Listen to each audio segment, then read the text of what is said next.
ആദ്യമായി ഞാൻ ദൈവത്തിന് നന്ദി അർപ്പിക്കുന്നു. എൻ്റെ പേര് ഷെർലി രാജനാണ്. ഞാൻ ട്രിവാൻഡ്രം കൊടുങ്ങാനൂരിൽ നിന്ന് വരികയാണ്. ഞങ്ങൾ അമ്മ മാതാവിൻ്റെ തിരുസന്നിധിയിൽ വരുന്നത് ഒത്തിരി ദൈവം എങ്ങനെ ഞങ്ങളിവിടെ എത്തിച്ചെന്ന് ഞങ്ങൾക്ക് പറയാൻ അറിയില്ല. കാരണം പല പ്രാവശ്യം ഇവിടുത്തെ കൃപാസനത്തിലെ പത്രം ഞങ്ങളുടെ കയ്യിൽ കിട്ടിയെങ്കിലും ഞങ്ങൾ അത് ജസ്റ്റ് ഒന്ന് നോക്കും, കൊണ്ടുവന്ന് അവിടെ മേശപ്പുറത്ത് വയ്ക്കും. പിന്നീട് ഞാൻ എപ്പോഴും ഹസ്ബൻഡിനോട് പറയും, നമുക്കിത് ഒന്ന് നോക്കണം, നമ്മുടെ കയ്യിൽ ഇത് പല പ്രാവശ്യം കിട്ടിയല്ലോ എന്ന് പറയും. പക്ഷേ അതിനൊരു ശ്രദ്ധ കൊടുത്തില്ലായിരുന്നു. 2020 ജനുവരി ആയപ്പോൾ എൻ്റെ മൂത്ത മകൻ സെമിനാരിയിലാണ്, 9ാം വർഷം വൈദിക വിദ്യാർത്ഥിയാണ്. അപ്പം ഞാൻ രാത്രി ഉറങ്ങാൻ കിടക്കുമ്പോൾ ഭയങ്കര അസ്വസ്ഥത, മോൻ എന്തൊക്കെയോ ബുദ്ധിമുട്ട്, വിഷമം, ഇങ്ങനെയൊക്കെ എനിക്ക് ശരിക്കും ഫീൽ ചെയ്യുന്നുണ്ട്. അപ്പം ഞാൻ ഹസ്ബൻഡിനോട് പറഞ്ഞു, കൊച്ചിനെന്തോ ആപത്ത് പോലെയാണ്. അവൻ നല്ല പഠിക്കുകയും പ്രാർത്ഥിക്കുകയും അവൻ്റെ ഇഷ്ടത്തോടു കൂടി പോയതാണ്.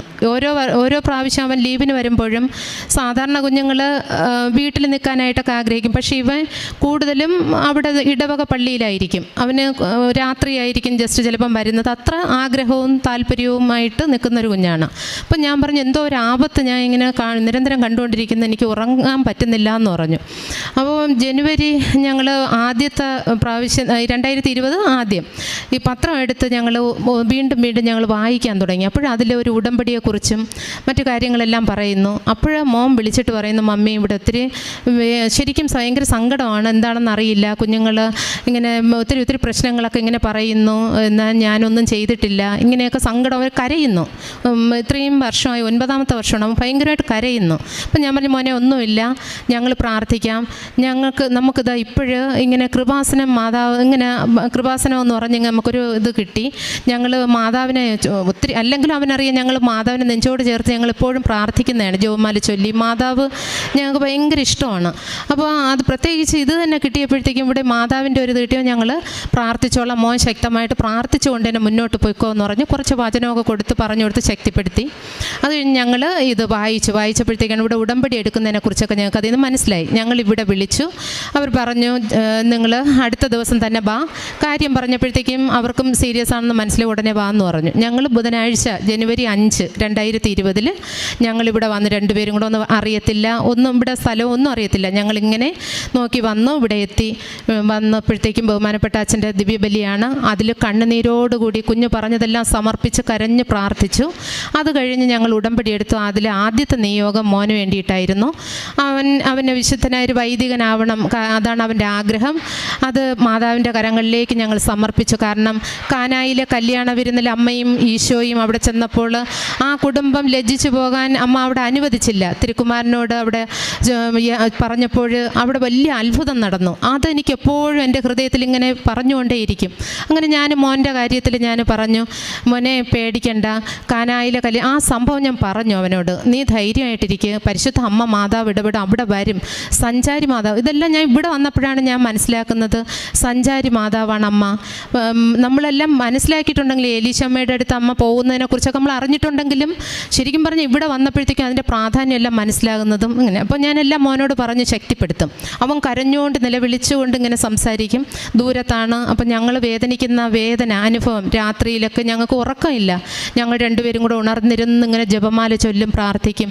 അപ്പോൾ ഇവിടെ വന്നപ്പോഴത്തേക്കാണ് ഞങ്ങളുടെ ബഹുമാനപ്പെട്ട അച്ഛൻ്റെ ആരാധനയെക്കുറിച്ചും ഈ സാക്ഷ്യങ്ങൾ, അച്ഛൻ്റെ പ്രസംഗം യൂട്യൂബിലെടുത്ത് ഞങ്ങൾ കേൾക്കാൻ തുടങ്ങി. രാത്രി ഉറങ്ങണമെങ്കിൽ ഇത് കേൾക്കണം എനിക്ക്, അല്ലെ എപ്പോഴോ ഞാൻ ഉറങ്ങും. അത്ര ഞങ്ങൾ വേദനിച്ച്, എന്ന് വെച്ചാൽ അവൻ നന്നായിട്ട് പഠിക്കും, യൂണിവേഴ്സിറ്റി 1ാം റാങ്ക് ആയിരുന്നു, അവിടെ ആയാലും എല്ലാ പരീക്ഷയ്ക്കും എല്ലാം. അപ്പം സ്പിരിച്വൽ ഫാദർ എല്ലാം പറയും, നല്ല കുഞ്ഞാണ്. അപ്പോൾ ഇങ്ങനെ സംഭവിച്ച എന്താ, ഇങ്ങനെ ഞങ്ങൾക്ക് ഭയങ്കര വിഷമം. പക്ഷേ ഞങ്ങൾ ഉടമ്പടി എടുത്തതിൻ്റെ ധൈര്യം, കാരണം ഒരു ദിവസത്തെ പ്രസംഗത്തിൽ ബഹുമാനപ്പെട്ട അച്ഛൻ പറയുന്നുണ്ട്, ആരും ഒന്നും കണ്ട് പേടിച്ച് പോകാതെ. കാരണം അതിൽ പറഞ്ഞ അനുഭവം ഇതായിരുന്നു. ഞങ്ങൾ രാത്രി പുറത്ത് മഞ്ഞത്ത് വന്നിരുന്നത് യൂട്യൂബിൽ കേട്ടുകൊണ്ടിരിക്കുക.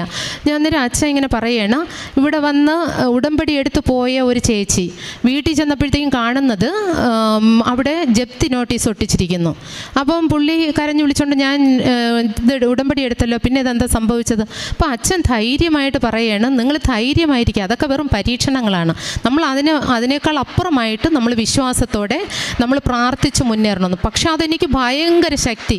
അപ്പോൾ ഹസ്ബൻഡ് എൻ്റെ അടുത്ത് കൂടുതലൊന്നും പറയത്തില്ല, കൂടുതൽ പറയത്തില്ല, വേദനയോടെ പ്രാർത്ഥിക്കും. അപ്പം ഞാൻ അങ്ങോട്ട് പറയുകയാണ്, നോക്ക് അച്ഛൻ പറയുന്ന കേട്ടോ, അതുപോലെ തന്നെ നമുക്ക് ധൈര്യമായിട്ട് നമുക്ക് മുന്നോട്ട് പ്രാർത്ഥനയോടെ തന്നെ പോകണം, മോനൊന്നും സംഭവിക്കില്ല. പക്ഷെ ഇതിൽ പറഞ്ഞതുപോലെ ഫെബ്രുവരി 16 ആയപ്പോൾ, ജനുവരി 5 ഞങ്ങൾ ഉടമ്പടി എടുക്കുന്നു, ഫെബ്രുവരി 16 ആയപ്പോഴത്തേക്കും കുഞ്ഞ് തിരികെ വരുന്നു, 9ാമത്തെ വർഷം. അപ്പോൾ കുഞ്ഞ് ഭയങ്കരമായ കരച്ചിൽ, എന്താ എൻ്റെ അടുത്ത് എനിക്കിങ്ങനെ സംഭവിച്ചത് എന്താ, കാര്യവും പറഞ്ഞിട്ടില്ല. പിന്നീട് ഞങ്ങൾ കാര്യമൊക്കെ അറിയുന്നത് അവിടെ കുഞ്ഞുങ്ങൾ എന്തൊക്കെയോ ഇങ്ങനെ പറഞ്ഞു കൊടുത്തു. പക്ഷേ ഞാൻ പറഞ്ഞു, മോനെ അതല്ല, ഇതൊന്നും നമ്മുടെ വിഷയമല്ല. മോനെ വിശുദ്ധനായൊരു വൈദികനാണോന്ന് ആഗ്രഹമുണ്ട്, ഞങ്ങൾക്കും ആഗ്രഹമുണ്ട്. എങ്കിൽ ഞങ്ങൾ അമ്മ മാതാവിൻ്റെ മുൻപിൽ ഇപ്പോഴും ഞങ്ങൾ അവിടെ കൊണ്ടുപോയെങ്കിൽ, ജനുവരി 5-ാം തീയതി അവിടെ കൊണ്ടുപോയെങ്കിൽ പൂർണ്ണമായിട്ടും അത് സാധ്യമാകും. എനിക്ക് വിശ്വാസമുണ്ട്. നീ സമാധാനമായിട്ടിരിക്കും. ഇനി ഈ ലോകത്ത് ഏത് മനുഷ്യൻ ആര് കൈവിട്ടാലും സ്വർഗ്ഗസ്ഥനായ പിതാവിൻ്റെ മുൻപിൽ നമുക്ക് വേണ്ടി മധ്യസ്ഥം വഹിക്കുന്ന പരിശുദ്ധ അമ്മയാണ്. അപ്പോൾ ഒത്തിരി അനുഭവങ്ങളും സാക്ഷ്യങ്ങളും ഇങ്ങനെയൊക്കെ. ഞങ്ങൾ റെസ്റ്റില്ല, ഞാൻ കിച്ചണിൽ ജോലി ചെയ്തുകൊണ്ട് നിന്നാലും ഈ അച്ഛൻ്റെ പ്രസംഗം വയ്ക്കും, ആരാധന വയ്ക്കും, ഇത് അവരുടെ സാക്ഷ്യങ്ങൾ ഇവിടെയൊക്കെ പറയുന്ന സാക്ഷ്യങ്ങൾ വയ്ക്കും. അപ്പോൾ എന്നെ ശക്തിപ്പെടുത്തിക്കൊണ്ടേയിരുന്നു. അപ്പോൾ ഞാൻ പറഞ്ഞു, ഞങ്ങൾ ഈ രീതിയിലാണ് പ്രാർത്ഥിക്കുന്നത്, ഞങ്ങൾ ഉടമ്പടി എടുത്തു. പക്ഷെ അവൻ കരയും, ഭയങ്കരമായിട്ട് കരഞ്ഞ് ഭയങ്കരമായിട്ട് അവൻ തളർന്നു, ഒരു മരണ വീട് പോലത്തെ ഒരവസ്ഥ. ഇളയാൾ +1 അന്ന് പഠിക്കുകയാണ്. അപ്പോൾ അവൻ കുഞ്ഞുനാൾ മുതൽ ഞങ്ങൾ 4 പേരും നിത്യം ദിവ്യബലി മുടക്കത്തില്ല. അപ്പോൾ ഈ ഇളയ ആളും ഞങ്ങളോടൊപ്പം വരികയും നിത്യം ദിവ്യബലിക്ക് പങ്കെടുത്ത് ഓർഗൻ വായിച്ച് പാടിയിരിക്കുന്ന കുഞ്ഞ് ഞങ്ങളടുത്ത് പറയണം, ഒരു തെറ്റും ചേട്ടൻ ഇത് സംഭവിച്ചെങ്കിൽ പിന്നെ എന്തോന്ന്, ഞാൻ ഇനി പള്ളിയിൽ വരുന്നില്ല ഇങ്ങനെ. അപ്പം ഞാൻ നോക്കിയപ്പം ദൈവമേ, ഇതെന്തോന്ന് പരീക്ഷണം, ഇത് 2 മക്കളുടെയും വിശ്വാസത്തെ ഭയങ്കരമായിട്ട് പിടിച്ചുലയ്ക്കുന്നൊരു പരീക്ഷണമാണ്. പക്ഷേ എനിക്ക് വിശ്വാസമുണ്ട്. ഞാൻ പറഞ്ഞു, ഇല്ല മോനെ, ഞങ്ങൾ അവിടെ ഉടമ്പടി എടുത്തിട്ടുണ്ടെങ്കിൽ മോനെ ഈ വർഷം തന്നെ ഇവിടെ വന്നതുപോലെ തന്നെ ഈ വർഷം തന്നെ നീ വീണ്ടും തിരിച്ച് സെമിനാരിയിലേക്ക് പോകും, നിൻ്റെ ആഗ്രഹം തന്നെ നടക്കും എന്ന് ഞാൻ പൂർണ്ണമായിട്ടും വിശ്വസിച്ചുകൊണ്ട് ഞങ്ങൾ 2 പേരും പ്രാർത്ഥിച്ചുകൊണ്ടിരുന്നു. അങ്ങനെ ഇരിക്കുമ്പോഴത്തേക്കും ലോക്ക്ഡൗൺ തുടർന്ന് ലോക്ക്ഡൗൺ. ഞങ്ങളുടെ വീട് മരണാവസ്ഥ, ഞങ്ങളാകെ വേദനിച്ചിങ്ങനെ ദുഃഖം. പക്ഷെ ഒരു ചലനവും വരുന്നില്ല, ഒരു മുന്നോട്ടൊരിതും വരുന്നില്ല. പക്ഷെ എന്നിട്ടും ഞങ്ങൾ തളർന്നില്ല. ഞങ്ങൾ യൂട്യൂബിലൂടെ ഇതിങ്ങനെ നിരന്തരം, ഇവിടെ വരാൻ പറ്റുന്നില്ല എങ്കിലും ഞങ്ങൾ ഇവിടെ പറയുന്ന സാക്ഷ്യങ്ങൾ ഇവിടെ ഉണ്ടായിരുന്നു, ഇതെല്ലാം ഞങ്ങൾ കേട്ട് ധൈര്യത്തോടു കൂടി ഞങ്ങൾ. പക്ഷെ അവൻ കരഞ്ഞ് തളർന്ന് കുഴഞ്ഞു പോകുന്നു. പക്ഷെ അങ്ങനെ ഇരിക്കും. ഞാൻ ചേട്ടനോട് പറഞ്ഞു, അങ്ങനെ സ്പിരിച്വൽ ഫാദർ ഞങ്ങളെ വിളിച്ചിട്ട് പറഞ്ഞു, അതാണ് ആദ്യത്തെ തുടക്കം. പറഞ്ഞു, ആ കുഞ്ഞ് തെറ്റൊന്നും ചെയ്തിട്ടില്ല, ഇതൊരു മിസ്അണ്ടർസ്റ്റാൻഡിങ് ആണ് എന്ന് പറഞ്ഞപ്പോൾ ഞാൻ ശരിക്കും അമ്മയുടെ ആ ഇടപെടൽ അന്ന് മുതലേ ഇത് ആരംഭിക്കുന്നത്, പിന്നെ അടുത്ത സ്റ്റെപ്പിലേക്ക്. അതിന് ഞങ്ങളെടുത്ത് പറഞ്ഞു, നിങ്ങൾ ധൈര്യമായിരിക്കും, ഞാൻ വരുന്നുണ്ട്, നമുക്ക് 1-2 പേരെ കാണണം, അവനെ മറ്റ് കാര്യങ്ങൾ ജോയിൻ ചെയ്യിപ്പിക്കേണ്ടതൊക്കെ ചെയ്യണം എന്നൊക്കെ പറഞ്ഞു. അപ്പം ഞാൻ പറഞ്ഞു, നോക്കിയേ ഇത്. അപ്പോൾ എന്നിട്ടും അവൻ പറഞ്ഞു, ഇല്ല മമ്മി, നോക്കിയേ എനിക്ക് എഴുതിയിരിക്കുന്ന റിപ്പോർട്ട്, അത് എനിക്കിങ്ങനെ ഒരു റിപ്പോർട്ടെന്ന് പറഞ്ഞു. ഞാൻ പറഞ്ഞു, മോനെ, അത് ഈ ലോകത്തിൽ ഉള്ളവരെഴുതിയതല്ലേ, മാതാവ് നമുക്ക് വേണ്ടി മധ്യസ്ഥം വഹിച്ചുകൊണ്ട് സ്വർഗ്ഗസ്ഥനായ പിതാവിൻ്റെ മുൻപിലുണ്ട്, നീ സമാധാനമായിരിക്കും. ഞങ്ങൾ ഉടമ്പടി എടുത്ത് എന്തോന്നിനാ. അപ്പോൾ ഞാൻ ഇങ്ങനെ ഇവിടെ നിരന്തരം വിളിക്കും, സമാധാനമില്ല, ഇവിടെ വിളിക്കുമ്പോൾ ഇവിടെ എന്നോട് പറയും, ഒത്തിരി പ്രാർത്ഥനകൾ തന്നു, ആ പ്രാർത്ഥനകളൊക്കെ എനിക്കുണ്ട്, ഇപ്പോൾ എല്ലാം മനഃപ്പാഠമാണ്. അപ്പോൾ ഒത്തിരി വചനങ്ങൾ തന്നു, ഇതെല്ലാം വചനമൊക്കെ ഞങ്ങൾ പറഞ്ഞ് പ്രാർത്ഥിക്കും. സമ്പൂർണ്ണ ജപമാലയായിട്ടല്ല, ഞങ്ങൾ വചന ജപമാല ചൊല്ലാൻ തുടങ്ങി. അങ്ങനെ ഇരിക്കുമ്പോഴത്തേക്കും ഒരു ദിവസം അച്ഛൻ എന്നിട്ട് പറയും, ഒരു വ്യത്യാസവും ഇല്ലല്ലോ, ഇതൊന്നും അങ്ങോട്ട് മുന്നോട്ട് ഇതാവുന്നില്ല. അപ്പോൾ ഒരു ദിവസം അച്ഛൻ വീണ്ടും പ്രസംഗത്തിൽ പറയണം, ഒന്നും നടക്കുന്നില്ല, നമ്മൾ നിരാശപ്പെട്ട് വേദനയിൽ ദുഃഖത്തിലിരിക്കുമ്പോഴത്തേക്കും ഒരു പ്രസംഗത്തിൽ പറയുകയാണ്, വാതിലടയ്ക്കൂ, പ്രാർത്ഥിക്കൂ. എന്നിട്ട് അച്ഛൻ്റെ അനുഭവവും കൂടി അതിൽ പറയുകയാണ്. ഞങ്ങൾ ശരിക്കും അത് നന്നായിട്ട് ഞങ്ങൾക്ക് എഫക്റ്റ് ചെയ്തു. ഞങ്ങളത് വീണ്ടും ഇട്ട് കേൾക്കാൻ തുടങ്ങി. പക്ഷെ കൊച്ചതൊന്നും കേൾക്കാൻ തയ്യാറല്ല. കാരണം എനിക്കിത് സംഭവിച്ചു, കണ്ണുനീരിങ്ങനെ രാത്രിയിലും പകലിലും ഉറക്കമില്ല. വന്ന് ഈശോ തിരുഹൃദയം, ഞങ്ങളൊരു അൾത്താര പോലെ തിരുഹൃദയം വെച്ചിട്ടുണ്ട്, അവിടെ വന്ന് ആ ഒരു ഇരിപ്പിരിക്കും, കഴിപ്പില്ല കുടിപ്പില്ല, ഞങ്ങൾ ആരും ഇതിൽ നോക്കി ഇങ്ങനെ ഇരുന്ന് കരഞ്ഞുകൊണ്ടേയിരിക്കും. അപ്പം അച്ഛൻ ഈ പറഞ്ഞ അച്ഛൻ്റെ അനുഭവം കൂടെ ഇതിൽ പറഞ്ഞപ്പോഴത്തേക്കും ഞങ്ങൾക്ക് ദൈവമേ, പിന്നെ നമ്മളൊക്കെ ഒന്നുമല്ല. അപ്പം ഞാൻ പറഞ്ഞു, കൂടുതൽ നമ്മൾ പ്രാർത്ഥിക്കണം, അതാണ് ഇതിൽ നമുക്ക് കിട്ടുന്ന സന്ദേശം. വീണ്ടും വീണ്ടും ഇട്ട് കേട്ടു ആ പ്രസംഗം. കേട്ടിട്ട് ഞങ്ങൾ ഇവിടുന്ന് തന്ന വചനങ്ങൾ, ഇവിടുന്ന് പറഞ്ഞു തന്ന വചനങ്ങൾ ഒത്തിരി ഭയങ്കര ദൈവം നമ്മുടെ പക്ഷത്തെങ്കിൽ ആര് നമുക്കെതിരെ നിൽക്കും? ഒത്തിരി വചനങ്ങൾ. എന്നാൽ വീരയോദ്ധാവിനെ പോലെ കർത്താവിൻ്റെ പക്ഷത്തുണ്ട്, അതിനാൽ എൻ്റെ പീഡകർക്ക് കാലിടണം, അവർ എൻ്റെ മേൽ വിജയം വരികയില്ല. വിജയിക്കാതെ വരുമ്പോൾ അവർ വല്ലാതെ ലജ്ജിക്കും, അവർക്കുണ്ടാകുന്ന നിത്യമായ അവമാനം ഒരിക്കലും വിസ്മരിക്കപ്പെടുകയില്ല. ഇങ്ങനെ വചനം പറഞ്ഞ് ഞങ്ങൾ അങ്ങ് ജപമാല, സമ്പൂർണ്ണ ജപമാല ചൊല്ലും. ഇവിടുന്ന് പറയുന്ന പ്രാർത്ഥനകൾ 33 വിശ്വാസ, ഞങ്ങൾ ഒരിക്കലും റെസ്റ്റില്ല. ഞങ്ങൾ പ്രാർത്ഥിക്കുന്നതിനപ്പുറം അതിനോടൊപ്പം ഇവിടുത്തെ പ്രസംഗവും സാക്ഷ്യങ്ങളും ഇട്ട് കേൾക്കും. അങ്ങനെ ഇരിക്കുമ്പോഴാണ് അവിടുന്ന് അച്ഛൻ വന്നു. ഒരിടത്ത് ഭയങ്കര അത്ഭുതം, എല്ലാം ശരിയായെന്ന് പറഞ്ഞു. ഇവനെ കൊണ്ടുപോകാനായിട്ട് ഞങ്ങളെല്ലാവരും ഒരുങ്ങുന്നു, എല്ലാം ചെയ്യുന്നു. ആ സമയത്ത് ഞങ്ങൾ പകുതി ദൂരം വരുമ്പോഴത്തേക്കാണ് പറയുന്നത് വീണ്ടും പിതാവിൻ്റെ ലെറ്റർ വേണം, ഇല്ലാതെ പറ്റത്തില്ല എന്ന്. അപ്പോൾ അതൊരു വലിയൊരു പരീക്ഷ എന്ന് വെച്ചാൽ ഞങ്ങൾ ഒരുങ്ങി വരികയാണ്. അപ്പോൾ ഇവൻ പൊട്ടിക്കരഞ്ഞിട്ട് പറഞ്ഞു, ഞാൻ പറഞ്ഞില്ലേ ഇതെങ്ങനെയാണ് സംഭവം. ഞാൻ പറഞ്ഞില്ല മോനെ, നമ്മൾ കൃപാസന അമ്മയുടെ മുൻപിലാണ് ഉടമ്പടി എടുത്തിരിക്കുന്നത്. ഒന്നാമത്തെ നിയോഗം ഇതാണ്, ഇതൊന്നുമില്ല, നീ ഇതൊന്നും കൊണ്ട് പേടിക്കണ്ട, ഞങ്ങൾക്ക് വിശ്വാസമുണ്ട് ഇതെല്ലാം മാറിപ്പോകുമെന്ന്. ഞങ്ങൾ അങ്ങനെ വീണ്ടും ഞങ്ങൾ തിരിച്ചു പോയി. അച്ഛനങ്ങ് പോവുകയും ചെയ്തു. ഞങ്ങൾ വീണ്ടും പ്രെയറാണ്, പ്രാർത്ഥനയോടെ ഞങ്ങൾ രാത്രി ഉറക്കമില്ലാതെ ഞങ്ങൾ ഇവിടുത്തെ സാക്ഷ്യം കേൾക്കും, പ്രാർത്ഥിക്കും, ഇങ്ങനെ ഇരിക്കും. അപ്പോൾ അച്ഛൻ വീണ്ടും പ്രസംഗത്തിൽ ഞങ്ങൾ ശക്തിപ്പെടുത്തുന്നു. നമുക്കിപ്പോൾ നടക്കുന്നില്ല, ഇതൊന്നും നടക്കുന്നില്ല, നമ്മൾ ഉടമ്പടി എടുത്ത് നിരാശപ്പെടണം, ഇങ്ങനെ ഇരിക്കുന്നു. പ്രാർത്ഥനയാണ് ഏറ്റവും വലിയ ശക്തി എന്ന് വീണ്ടും പറയുന്നു. അപ്പം ഞങ്ങൾ ഓരോരോ പ്രാർത്ഥനകൾ രാത്രിയുടെ യാമങ്ങളിലൊക്കെ വെളുപ്പാൻ രാവിലെ 3 മണിക്ക് എഴുന്നേക്കും. ഇങ്ങനെയൊക്കെ പ്രാർത്ഥന അങ്ങ് തുടങ്ങി. 3 മണിക്കൊക്കെ വെളുപ്പാൻ രാവിലെ എഴുച്ച് പ്രാർത്ഥിക്കും. 5:30 ഇവിടുത്തെ പ്രത്യക്ഷീകരണ പ്രെയർ ചൊല്ലും. രാത്രി ആയാൽ ഇങ്ങനെ വചനം വായന, ഇങ്ങനെയൊക്കെ ഞങ്ങൾ ഇതിനോടൊപ്പം ചേർന്ന് നിന്നു. പിന്നെ മാത്രമല്ല, ഇവൻ തളർന്നു പോയപ്പോഴത്തേക്കും ഞാൻ ഇവിടെ നിന്ന് വെഞ്ചരിച്ച് തന്ന തേന്, ഉപ്പ്, ഉടമ്പടി തൈലം, ഇതെല്ലാം ഞാൻ ഇവൻ അറിഞ്ഞുകൊണ്ട് ഒന്നും കഴിക്കാൻ, അത്രയ്ക്ക് അവന് എന്തോ ഒരു വിഷമവും എന്തൊക്കെയോ ആണ്. അപ്പോൾ അതുകൊണ്ട് ഞാൻ ഇതിലെല്ലാം ഒഴിച്ച് കൊടുക്കും, ഉള്ളിൽ കൊടുക്കും. അങ്ങനെ കുഞ്ഞിനെ ശക്തീകരിച്ച് ഞാൻ പറഞ്ഞു, നീ പ്രാർത്ഥിക്കുക. അവന് പ്രാർത്ഥിക്കാൻ കഴിയില്ല, പക്ഷെ അച്ഛൻ പറയുന്നുണ്ട് പ്രാർത്ഥിക്കാൻ സാധിച്ചില്ലെങ്കിലും ആ സമയത്ത് ഞാൻ ഹസ്ബൻഡിനോട് പറയും, നമുക്ക് പ്രാർത്ഥിക്കാം, അവനെ താങ്ങിക്കൊള്ളും കർത്താവ്, പരിശുദ്ധ അമ്മ കൂടെ ഉണ്ടാവും. ഇങ്ങനെ ഞങ്ങൾ പ്രാർത്ഥിച്ചു. അങ്ങനെ ഇരിക്കുമ്പോൾ ജൂലൈ ഭയങ്കരമായ അത്ഭുതം. ഞങ്ങൾ എന്ത് ചെയ്തു, അന്ന് ഞങ്ങൾ തിരിച്ച് വീട്ടിൽ പോയെങ്കിലും അവിടെ ചെന്ന ഉടനെ ഞങ്ങൾക്ക് തോന്നി കൃപാസനത്തിൽ ഇവിടെ വരണം. പക്ഷേ ലോക്ക്ഡൗൺ ആണ്, നമുക്ക് വരാൻ പറ്റത്തില്ല. മോൻ പറഞ്ഞ് വരാൻ പറ്റത്തില്ല, എല്ലായിടും ബ്ലോക്ക് ചെയ്യും, നമ്മുടെ കാർ വിടത്തില്ല. ഞാൻ പറഞ്ഞില്ല മോനെ. പക്ഷെ അവൻ വന്നില്ല, ഞങ്ങൾ വന്നപ്പോഴത്തേക്കും ഈ പലയിടത്തും ബുദ്ധിമുട്ടുണ്ടായെങ്കിലും ഞങ്ങൾ ഇവിടെ വന്നപ്പോഴത്തേക്കും ഇവിടെ ഒട്ടും കയറ്റത്തില്ല, ഇങ്ങോട്ടൊന്നും സെക്യൂരിറ്റി അനുവദിക്കത്തില്ല. പക്ഷേ ഞങ്ങൾക്ക് മാതാവിൻ്റെ മുൻപിൽ വന്ന് പ്രാർത്ഥിച്ചപ്പോഴും ആശ്വാസമായി. അവിടെ വന്ന് ഞങ്ങൾ പ്രാർത്ഥിച്ചു. ഞങ്ങളിവിടെ അൾത്താരയിൽ നോക്കി ഞങ്ങളെല്ലാം അവനെ പൂർണ്ണമായിട്ട് സമർപ്പിച്ചു. ആ നിയോഗം അങ്ങ് സമർപ്പിച്ചു. ധൈര്യമായിട്ട് ഇങ്ങനെ ഞങ്ങൾ പുറത്ത് നിന്നിട്ട് ഞങ്ങൾ ചോദിച്ചു, അച്ഛനെ ഒന്ന് കാണാവോ? കാണാൻ പറ്റത്തില്ല എന്ന് പറഞ്ഞു. അപ്പോൾ സാഹചര്യം അതാണ്, നമ്മളൊന്നും പറഞ്ഞിട്ട് കാര്യമില്ല. പക്ഷേ ഞങ്ങൾ എവിടെ പോയി, ഞങ്ങൾക്ക് അറിയത്തില്ല, ഞങ്ങൾ ട്രിവാൻഡ്രത്തുള്ളതാണ്. ഞങ്ങൾ ഇവിടെ ചോദിച്ചു, അച്ഛൻ്റെ ഇടവ പള്ളി എവിടെയാണ്? അവിടെ ഞങ്ങൾ അന്വേഷിച്ച് പോയി, വഴി ചോദിച്ച് അവിടെ പോയി. അവിടെ ചെന്നപ്പോൾ എല്ലാം പൂട്ടിയിട്ടിരിക്കുന്നു. നിരാശപ്പെട്ടില്ല. ഞാൻ പറഞ്ഞു, നമ്മൾ അച്ഛനെ കണ്ടില്ല എന്നല്ലേ ഉള്ളൂ, നമുക്ക് മാതാവ് കൂടെയുണ്ട്, നമുക്ക് സന്തോഷമായിട്ട് തിരികെ പോവാം, അവൻ്റെ കാര്യം എല്ലാം ശരിയാവും.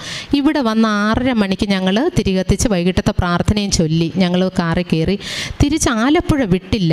ഞങ്ങൾ ജപമാല ചൊല്ലി തുടങ്ങി. ഇവിടെ നിന്ന് കയറിയപ്പോഴേ ആലപ്പുഴ വിട്ടില്ല. അതിന് മുൻപേ ഫോൺ കോൾ, അന്ന് രാവിലെ പറ്റത്തില്ല എന്ന് പറഞ്ഞെടുത്തുനിന്ന് വിളി വരുന്നു, മോനെ കൊണ്ടു ചെല്ലാനായിട്ട്. ലെറ്ററിൻ്റെ ആവശ്യമൊന്നുമില്ല, കൊണ്ടു ചെല്ലാനായിട്ട്. അമ്മയുടെ അത്ഭുതം എന്ന് പറഞ്ഞാൽ ഭയങ്കരമായിട്ട് ഞങ്ങൾ അനുഭവിച്ചറിഞ്ഞ അമ്മയും ഈശോയും ആ വാഹനത്തിലുള്ളത്.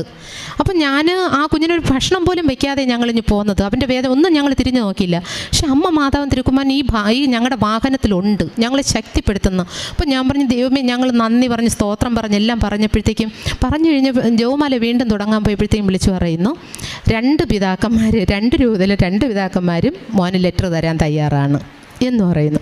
അപ്പോൾ ഇതെല്ലാം എത്ര വലിയ അത്ഭുതം. ഞങ്ങൾ ഭയങ്കര സന്തോഷത്തോടെ പിന്നെ ഞങ്ങൾ ഇറങ്ങി കാപ്പി കുടിച്ചു. ഞങ്ങൾ വീട്ടിലെത്തി. വീട്ടിൽ ചെന്നപ്പോൾ അവൻ കുഴഞ്ഞ് കിടക്കുകയാണ്, ആ സെറ്റിൽ തന്നെ കിടക്കുകയാണ്.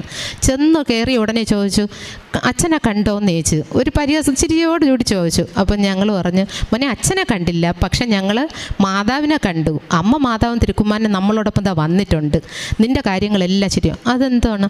അത് ഇന്ന സ്ഥലത്ത് ഞങ്ങൾ എത്തിയപ്പോഴത്തേക്കും ആലപ്പുഴ വിട്ടില്ല, അതിന് മുൻപേ തന്നെ ഞങ്ങൾക്ക് കോൾ വന്നു, മോനെ കൊണ്ട് ചെല്ലാനായിട്ട്. എന്ന് പറഞ്ഞു. അവൻ പുഞ്ചിരിച്ചുകൊണ്ട് നിന്നു. എന്നിട്ട് ഞങ്ങളുടെ അനുഭവങ്ങളെല്ലാം ഞങ്ങൾ പറഞ്ഞു, ഇങ്ങനെ ഉണ്ടായതും അമ്മയുടെ ആ സാന്നിധ്യം എല്ലാം പറഞ്ഞു. അത് കഴിഞ്ഞ് ഞങ്ങൾ ജൂലൈ 12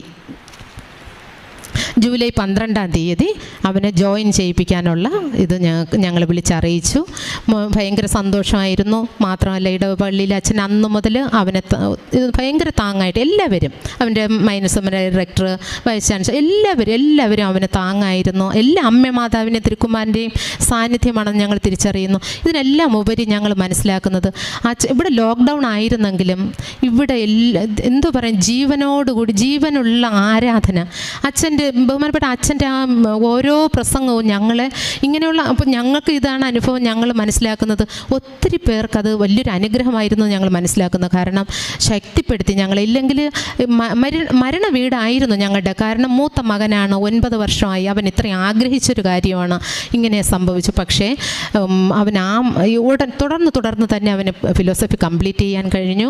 അവന് തുടർന്ന് മുന്നോട്ട് പോകാനായിട്ട് ഇപ്പം പുറത്തോട്ട് വിടണമെന്നുള്ള ആഗ്രഹവും അവർക്കുണ്ട്. ജർമ്മൻ ഭാഷ പഠിപ്പിക്കുന്നു. ഞങ്ങൾക്കറിയില്ല അമ്മ മാതാവും തിരുക്കുമാരനും എപ്രകാരമാണ് ഞങ്ങളുടെ ഭവനത്തിൽ വന്ന് സഞ്ചാരി അമ്മ തന്നെയാണ് തീർച്ചയായിട്ടും. കാരണം ഞങ്ങൾ മനസ്സിലാക്കുന്നുണ്ട്. കാരണം ഞങ്ങൾ ജപമാല ചൊല്ലാൻ ഞങ്ങൾ അവിടെ വന്ന് ഈശോയുടെ മുൻപിൽ മുട്ടുകുത്തുമ്പോൾ ആ സെറ്റിയിൽ അമ്മ വരും, അവിടെ വന്നിരിക്കും. മാത്രമല്ല ഞാൻ നോക്കുമ്പോഴത്തേക്കും ഇവൻ എത്ര തളർന്നിരുന്നാലും അവൻ ശക്തമായിട്ട് ആ പ്രാർത്ഥിക്കുന്ന സമയത്ത് ഞങ്ങളോടൊപ്പം അവിടെ വന്നിരിക്കും. അവൻ്റെ മുറിയിൽ അമ്മയുടെ സാന്നിധ്യം, ഇളയ മോൻ്റെ മുറിയിൽ ആ സാന്നിധ്യം ഭയങ്കരമായ അത്ഭുതം. അമ്മ മാതാവും തിരുക്കുമാരനും വന്ന് ഞങ്ങൾ ഈ കൊണ്ടുപോകുന്ന ദിവസം ഇവിടെ വന്ന് ഞങ്ങൾ മാതാവിൻ്റെ മുൻപിൽ തിരികത്തിച്ചു. ഞാൻ ശ്രദ്ധിക്കണം, ഇവരുടെയൊക്കെ വിശ്വാസമാണല്ലോ ഏറ്റവും കൂടുതൽ പരീക്ഷിക്കപ്പെട്ടത്. കുഞ്ഞ് ഭയങ്കരമായിട്ട് പ്രാർത്ഥിച്ചു, നന്നായിട്ട് പ്രാർത്ഥിച്ചു. ഞങ്ങൾ നന്ദി അർപ്പിച്ചു, തിരികെത്തിച്ച് പ്രാർത്ഥിച്ചു. ഞങ്ങൾ ഇവിടുന്ന് പോയി. അപ്പോൾ ഞാൻ ചോദിച്ചു, മോനെ ഇതാരാ ഇത് തന്നതെന്ന് മോനെ വിശ്വാസമുണ്ട്. അമ്മ മാതാവും തിരുക്കുമാരനുമാണെന്ന് അവനെ ഏറ്റു പറഞ്ഞു. അങ്ങനെ പോയി. അവൻ ഇപ്പം അവിടെ സെമിനാരിയിലാണ്. അത് 1ാമത്തെ നിയോഗമായിരുന്നു. 2ാമത്തെ നിയോഗം വലിയൊരു പരീക്ഷണമാണ്. കാരണം ഇതിനോടൊപ്പം ഇളയമാൻ്റെ വിശ്വാസമൊക്കെ അങ്ങ് നഷ്ടപ്പെട്ടു. പിന്നെ പള്ളിയിൽ വരത്തില്ല, വല്ലാത്തൊരിത്. മാത്രമല്ല ഭയങ്കര മുൻകോപം, ഒന്നും അനുസരിക്കില്ല, ഭയങ്കര പ്രശ്നം. പപ്പ വീട്ടിൽ എന്തെങ്കിലുമൊക്കെ എതിർത്തൊക്കെ സംസാരിക്കുമ്പോൾ പപ്പയ്ക്കും ദേഷ്യം വരും. 2 പേരും കൂടി ആകെ പ്രശ്നം. ഒരു രീതിയിലും രക്ഷയില്ല. ഭയങ്കര വേദനയായി. പഠിക്കത്തില്ല. നല്ല 1ാം റാങ്ക് വാങ്ങി പഠിച്ചുകൊണ്ടിരുന്ന കുഞ്ഞ് പിന്നെ പഠിക്കുന്നത് ഇഷ്ടമില്ല. എൻ്റെ അടുത്ത് പറയും, എനിക്കിനി പഠിക്കാനൊന്നും എനിക്കിഷ്ടമില്ല, എനിക്കിങ്ങനെ ഒരു വണ്ടി വേണം, എനിക്കിങ്ങനെ കറങ്ങി നടക്കണം, ഇങ്ങനെ ഭയങ്കരമായ ഇതെങ്ങനെയുള്ളത്. അപ്പോൾ ഞങ്ങൾ ശരിക്കും വേദനയിലായിരുന്നു. മാത്രമല്ല 2 പേരും കൂടെ അങ്ങനെ പ്രശ്നമൊക്കെ ആകുമ്പോഴത്തേക്കും ഭയങ്കര വല്ലാത്ത വിഷമം. ഞങ്ങൾക്ക് കഴിക്കാൻ പറ്റത്തില്ല, ഭയങ്കര പ്രശ്നം. പക്ഷെ ഞാൻ ഇതുപോലെ തന്നെ പ്രസംഗം എല്ലാം കേട്ടു, എല്ലാം ഇവിടുത്തെ ഇത് വെച്ച് കേൾക്കുകയും പ്രാർത്ഥിക്കുകയും എല്ലാം ചെയ്തു. ഭയങ്കര അത്ഭുതം എന്ന് പറയട്ടെ, ഭയങ്കര അത്ഭുതം. ഇപ്പോൾ 2 പേര് സമാധാനപ്പെടും. ആരെങ്കിലും ഒരാളങ്ങ് ശാന്തരാകും. ഞാൻ ഈ പ്രാർത്ഥിച്ച ഇന്നും ഞാൻ ഈ പ്രാർത്ഥിച്ച തേന്, ഉപ്പ്, ഇതെല്ലാം ഞാൻ അവന് ഉള്ളിൽ കൊടുത്തുകൊണ്ടിരിക്കുന്നു. ഭയങ്കരമായ അത്ഭുതമാണ്. ശാന്തനായി. വളരെ വ്യത്യാസമുണ്ട്. മാത്രമല്ല പറഞ്ഞു, ഇപ്പോൾ ഈ കഴിഞ്ഞ മാസം പറഞ്ഞു, ഞാൻ +2 കഴിഞ്ഞ ഉടനെ IELTS എഴുതാം, പുറത്തേക്ക് പോകാം, പിന്നെ പഠിക്കാം എന്നൊക്കെയുള്ള ഇത് പറഞ്ഞത്. തീർച്ചയായിട്ടും ഇവിടെ നിന്ന് വെഞ്ചരിച്ച സാധനങ്ങളും മാത്രമല്ല അച്ഛൻ്റെ പ്രസംഗം, ഇവിടുത്തെ ആരാധന, ഇതെല്ലാമാണ്. വലിയൊരു അത്ഭുതമാണ് അത് നടന്നത്. അതെല്ലാം പൂർത്തീകരിച്ച് അമ്മ മാതാവ് നടത്തി തരുമെന്ന് പൂർണ്ണമായ വിശ്വാസമുണ്ട്. അതുപോലെ 3ാമതായിട്ട് കുടുംബ സമാധാനം തന്നെയാണ് നിയോഗത്തിൽ വെച്ചിരുന്നത്. വളരെയധികം വ്യത്യാസമുണ്ട്. നന്നായി ശരിക്കും സമാധാനമുണ്ട്. ഇപ്പോഴും ഒത്തിരി അമ്മ മാതാവിൻ്റെ ഇടപെടൽ, തിരുക്കുമാരൻ അവിടെ ഉണ്ട്, ഞങ്ങൾക്ക് സമാധാനമുണ്ട്. അത് 3ാമത്തെ നിയോഗം. പിന്നെ വെച്ചിരിക്കുന്ന നിയോഗം, എൻ്റെ ഹസ്ബൻഡിന് 25 വർഷമായി ശ്വാസം മുട്ടലുണ്ട്. അത് ഞാൻ ഇനി ഉടനെ പെട്ടെന്ന് എനിക്കത് സാധിച്ചു കിട്ടുമെന്ന് എനിക്ക് വിശ്വാസമുണ്ട്. അതുകൊണ്ട് പിന്നെ അതിനപ്പുറമായിട്ട് ഉണ്ടായ ഒരു അത്ഭുത സാക്ഷ്യം എന്ന് പറയുന്നത്, ഇവിടെ അച്ഛൻ ആരാധന നടത്തുമ്പോൾ ഞങ്ങൾ വീട്ടിലാണ്, ട്രിവാൻഡ്രത്ത് വീട്ടിലിരിക്കുമ്പോഴത്തേക്കും അച്ഛൻ പറയുകയാണ്, തടസ്സപ്പെട്ടിരിക്കുന്ന മാർക്ക് ലിസ്റ്റ്, സർട്ടിഫിക്കറ്റ്, മറ്റ് പ്രമാണം, മറ്റു കാര്യങ്ങളെല്ലാം ഈ നിമിഷം അത് നടക്കാൻ പോവുകയാണ്. അത് കിട്ടും, ഒരു തടസ്സവുമില്ലാതെ നിങ്ങൾക്ക് കിട്ടും. നിങ്ങൾ ഈ നിമിഷം ഈ അൾത്താരയിൽ അമ്മ മാതാവ് പ്രത്യക്ഷപ്പെട്ട അൾത്താരയിൽ വന്ന് സാക്ഷ്യം പറയുമെന്ന് നിങ്ങൾ പറഞ്ഞ് പ്രാർത്ഥിക്കാൻ പറഞ്ഞു. അപ്പോൾ എനിക്ക് വിശ്വാസമായി. കാരണം ഇവൻ എഴുതിയ ഫിലോസഫിയുടെ 2 വർഷത്തെ സർട്ടിഫിക്കറ്റ് കിട്ടുന്നില്ല, തരത്തില്ല എന്ന് പറഞ്ഞിരുന്നപ്പോഴത്തേക്കും ഞാൻ വിചാരിച്ചു, കർത്താവ്, അവനും ഭയങ്കര സങ്കടം. ഈ 2 വർഷം ഇനി വീണ്ടും ഒന്നേന്ന് ചെയ്യണമല്ലോ എന്ന് ഭയങ്കര വിഷമമായിരുന്നു. അപ്പോൾ ഞങ്ങളിങ്ങനെ പ്രാർത്ഥിച്ചു, ഒത്തിരി പ്രാർത്ഥിച്ച് ഇങ്ങനെ ഇരിക്കുന്ന സമയത്താണ് അച്ഛൻ ഇങ്ങനെ ഈ സന്ദേശം പറയുന്നത്. ഞാൻ വിശ്വാസത്തോടെ പ്രാർത്ഥിച്ചു. ഞാൻ ശരിക്കും ഉച്ചത്തിൽ ഈ പ്രസംഗം വെച്ചിട്ട്, ഇപ്പം ആരാധന വെച്ചിട്ട് ഞാൻ പ്രാർത്ഥിച്ചു. ഞാൻ പിറ്റേന്ന് തന്നെ ഞാൻ വിളിച്ചു, വിശ്വാസത്തോടെ ഞാൻ വിളിച്ചു. അവിടെ വിളിച്ചു ചോദിച്ചപ്പോഴത്തേക്കും അതുവരെ തരത്തില്ല എന്ന് പറഞ്ഞിരുന്നത് അടുത്ത ആഴ്ച തന്നെ അയച്ചു തരാം എന്ന് പറഞ്ഞു. ഭയങ്കരമായ അത്ഭുതമാണ്. എല്ലാം ഫുൾ മാർക്കോട് കൂടി തന്നെ, ഒന്നും കുറച്ചിട്ടില്ല, എല്ലാമായിട്ട് ആ മാർക്ക് ലിസ്റ്റ് ഞങ്ങൾക്ക് കിട്ടി. അടുത്തതായി ഉണ്ടായ ഒരു വലിയൊരു സാക്ഷ്യം എന്ന് പറയുന്നത്, ഞാൻ ഏകദേശം 2 വർഷമായി എൻ്റെ ഈ കക്ഷത്ത് ശരിക്കും കുരുക്കൾ, വലിയ വലിയ കുരുക്കൾ വന്നിട്ട് അത് പൊട്ടി ഒലിക്കുമായിരുന്നു. ഭയങ്കര വേദനയാണ്, കൈ പൊക്കാനൊന്നും പറ്റത്തില്ല, ഉടുപ്പിടാൻ പറ്റത്തില്ല, ഭയങ്കര ബുദ്ധിമുട്ടായിരുന്നു. അപ്പോൾ എല്ലാവരും പറഞ്ഞു ഇതിന് കീറേണ്ടി വരും, ഓപ്പറേഷൻ ചെയ്യണം, കൊണ്ട് കാണിക്കണം എന്നൊക്കെ പറഞ്ഞു. പക്ഷേ ഞാൻ ഇതിങ്ങനെ പ്രാർത്ഥിക്കും, കൊണ്ട് നടക്കും, വീട്ടിൽ ജോലി എല്ലാം പ്രയാസമായിരുന്നു, ഭയങ്കര പ്രയാസമായിരുന്നു. പക്ഷേ ഒരു ദിവസം ഇതുപോലെ ഞാൻ സങ്കടത്തോടെ വന്നിങ്ങനെ ഇരിക്കുമ്പോഴത്തേക്കും അച്ഛൻ ഒരു ഉടമ്പടി ആരാധനയിൽ ഇങ്ങനെ പറയുന്നുണ്ട്, ഇങ്ങനെ സങ്കടപ്പെട്ടിരിക്കുന്ന ശരീരത്തിൽ ഇങ്ങനെ കുരുക്കൾ പോലെ പൊട്ടി വലിഞ്ഞു കൂടിയിട്ട് അത് പൊട്ടി ഒലിച്ച് സ്മെല്ലുണ്ട്, ഡ്രസ്സ് ഇടാൻ പറ്റുന്നില്ല, വലിയ വിഷമത്തിലാണ് എന്ന് പറഞ്ഞു. അതേ സംഭവം. അപ്പോൾ അവിടെ കൈവച്ച് വിശ്വാസത്തോടെ പ്രാർത്ഥിക്കുക, ഈ നിമിഷം പ്രാർത്ഥിക്കുക, എന്നിട്ട് ഇവിടെ വന്ന് സാക്ഷ്യം പറയാമെന്ന് പറഞ്ഞാൽ മതി എന്ന് പറഞ്ഞ് അച്ഛൻ ആരാധനയിൽ പ്രാർത്ഥിക്കുന്നു. ഞാൻ ആ ഭാഗത്ത് കൈവച്ച് പ്രാർത്ഥിച്ചു. സത്യം പറഞ്ഞാൽ വൈകിട്ടൊക്കെ ആയപ്പോഴേ തന്നെ എനിക്ക് അതിൻ്റെ വേദന കുറയാൻ തുടങ്ങി. ഞാൻ വിശ്വാസത്തോടെ അതിനെ തന്നെ ഞാൻ ശ്രദ്ധിക്കുന്നുണ്ടായിരുന്നു. വേദന കുറയാൻ തുടങ്ങി.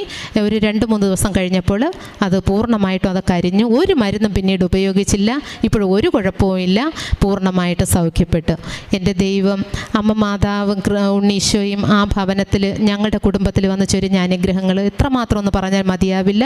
കാരണം ഈ ലോക്ക്ഡൗണിൻ്റെ സമയത്ത് ഇവിടുത്തെ ആരാധനയും പ്രാർത്ഥനകളും എല്ലാം ഒത്തിരി ഞങ്ങൾക്ക് ഫലം ചെയ്തു, ഒത്തിരി ഞങ്ങളെ അനുഗ്രഹിച്ചു, കരം പിടിച്ച് നയിച്ചു. അല്ലെങ്കിൽ ഇന്ന് ഞങ്ങൾക്ക് ഇവിടെ ഇങ്ങനെ ഞങ്ങൾക്ക് നിൽക്കാൻ പറ്റത്തില്ലായിരുന്നു, ആ ഒരു അവസ്ഥയായിരുന്നു. അമ്മ മാതാവ് ചെയ്ത എല്ലാ അനുഗ്രഹങ്ങൾക്കും ഞങ്ങൾ നന്ദി അർപ്പിക്കുന്നു, കോടാനുകോടി നന്ദി അർപ്പിക്കുന്നു. ഇനി അനേകർക്ക് കാരണം സാക്ഷ്യങ്ങളും ഈ ആരാധനയൊക്കെയാണ് ഞങ്ങളെ ശക്തിപ്പെടുത്തിയത്. അതുപോലെ ഒത്തിരി എല്ലാവരും ശക്തിപ്പെടുത്തട്ടെ എന്ന് പ്രാർത്ഥിക്കുന്നു. അച്ഛനെ ഞങ്ങൾ ഒത്തിരി നന്ദി അർപ്പിക്കുന്നു. ഇവിടെ എല്ലാം ഞങ്ങൾ വിളിച്ചു ചോദിക്കുമ്പോൾ ഞങ്ങളെ പ്രാർത്ഥന സഹായം തന്ന എല്ലാവർക്കും ഞങ്ങൾ നന്ദി അർപ്പിക്കുന്നു. ഇനിയും എല്ലാം നന്ദിയോടുകൂടി എപ്പോഴും ഞങ്ങൾ ഇവിടെ ഉണ്ടായിരിക്കും. മോന് ഇവിടെ മാംഗ്ലൂരായിരുന്നു, ഇപ്പോൾ വീട്ടിൽ ലീവിന് വന്നിട്ടുണ്ട്. ഇനി അടുത്ത തിയോളജിക്കാണ് ഉടുപ്പിട്ട് പോകാനുള്ളത്. ഓക്കെ, പ്രിയമുള്ളവരെ, വളരെ വലിയൊരു സാക്ഷ്യമാണ്. അതായത് സെമിനാരിൽ പഠിക്കുന്ന മകൻ 9 വർഷം പൂർത്തീകരിച്ച് കഴിഞ്ഞപ്പോഴാണ് റിജക്റ്റ് ചെയ്യപ്പെടുകയാണ്. പക്ഷേ ഇവിടെ ഷേർലി ചെയ്തൊരു കാര്യമുണ്ട്. ഷേർലി പറഞ്ഞു, ഷേർലി കൃപാസനത്തിൽ വന്നു. ലോക്ക്ഡൗൺ ആയിട്ട് പോലും കൃപാസനം സജീവമാണ്, പരിശുദ്ധമ്മ കൂടെയുണ്ടെന്നുള്ള ശക്തിയാണ്. ഉടമ്പടിയുടെ പ്രത്യേകത തന്നെയാണ്.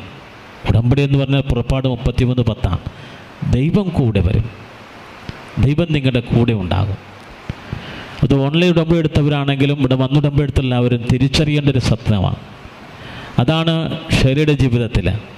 മകൻ വന്നില്ല, പക്ഷേ മകന് വേണ്ടി ഷേലിയാണ് വന്നത്. ഇവിടെ വന്ന് പ്രാർത്ഥിച്ച് പോകുമ്പോൾ ആലപ്പുഴ ജില്ല വിടുന്നതിന് മുമ്പ് തന്നെ പരിശുദ്ധമ്മ ഉത്തരം കൊടുക്കുകയാണ്. 2 അഭിബന്ധ പിതാക്കന്മാരും മകന് സെമിനാരിലേക്ക് സ്വീകരിക്കുന്ന ലെറ്റർ കൊടുക്കാൻ തയ്യാറായി എന്നുള്ളതാണ്. ഇപ്പോൾ ഷേലി ചെയ്തത് എന്താ? അത് മത്തായിയുടെ സുവിശേഷം 6:33, ദൈവത്തിൻ്റെ രാജ്യം അന്വേഷിക്കുക, അവൻ്റെ നീതി അന്വേഷിക്കുക. എന്തെല്ലാം പ്രതിബന്ധങ്ങളുടെ നടുവിലും ഷേലി ദൈവത്തിൻ്റെ രാജ്യവും നീതിയും അന്വേഷിച്ച് ബാക്കിയെല്ലാം ദൈവം കൂട്ടിച്ചേർത്ത് കൊടുക്കുകയാണ്. കൃപാസനത്തിൽ നിന്ന് ഉയരുന്ന ഓരോ പ്രാർത്ഥനകൾക്കുമുള്ള ശക്തി അതാണ്. ഷെലി പറഞ്ഞു, അച്ഛൻ്റെ വചനപ്രഘോഷണങ്ങൾ ഞാൻ കൂടെ മഞ്ഞത്ത് പോലും ഇരുന്ന് ജോലി ചെയ്യുന്നതിനിടയിൽ പോലും കേട്ടുവെന്നാണ്. യോഹന്നാൻ പറയുന്നത് കർത്താവിൻ്റെ വചനമാണ്, എൻ്റെ വചനങ്ങൾ ആത്മാവും ജീവനുമാണ്. യോഹന്നാൻ 7:38. അത് ദൈവത്തിൻ്റെ പരിശുദ്ധാത്മാവാണ്. ഈ പരിശുദ്ധാത്മ ശക്തിയാണ് ഉടമ്പടി ചെയ്ത ഈ മകളുടെ നിയോഗങ്ങളുടെ മേൽ ദൈവം അത്ഭുതം പ്രവർത്തിച്ചത്. 2ാമത്തെ മകനെയും സ്പർശിച്ചു, ഷേലിയുടെ അസുഖത്തെ സ്പർശിച്ചു, കുടുംബത്തിന് സമാധാനം നൽകി. ഈ ശുശ്രൂഷ ഇപ്പോൾ കണ്ട് പ്രാർത്ഥിക്കുന്നവർ നിങ്ങളുടെ ഉത്തരം കിട്ടാത്ത കുറേ ചോദ്യങ്ങൾ, ഉത്തരം കിട്ടാത്ത പ്രാർത്ഥനകൾ, നിരവധി തവണ ദൈവത്തിരുസന്നിധിയിൽ അപേക്ഷിച്ച പ്രാർത്ഥനകൾ, ഉടമ്പടി ചെയ്തിട്ടുള്ള നിയോഗങ്ങൾ, ഉടമ്പടി പുതുക്കി ചെയ്തിട്ടുള്ള നിയോഗങ്ങൾ, ഇങ്ങനെ എല്ലാ നിയോഗങ്ങളും ഇപ്പോൾ നിങ്ങൾ ഓർക്കണം. ഇത് വലിയ അഭിഷേക സാക്ഷ്യമാണ്. വിളിച്ചാൽ വെളിപ്പുറത്ത് പരിശുദ്ധമ്മ കൃപാസനത്തിൽ പ്രത്യക്ഷയായ പരിശുദ്ധമ്മ ഉണ്ടെന്ന് ഉറപ്പിക്കുന്ന സാക്ഷ്യഫലകമാണ് ശരിയുള്ളത്. നിങ്ങളുടെ ദൈവങ്ങളെല്ലാം ചേർത്ത് പിടിച്ചുകൊണ്ട് കരങ്ങൾ ഉയർത്തി സ്തുതിക്കട്ടെ. ഹല്ലേലൂയ. യേശുവേ സ്തോത്രം, യേശുവേ നന്ദി, യേശുവേ ആരാധന. Hallelujah, hallelujah. യേശുവേ സ്തോത്രം, യേശുവേ നന്ദി.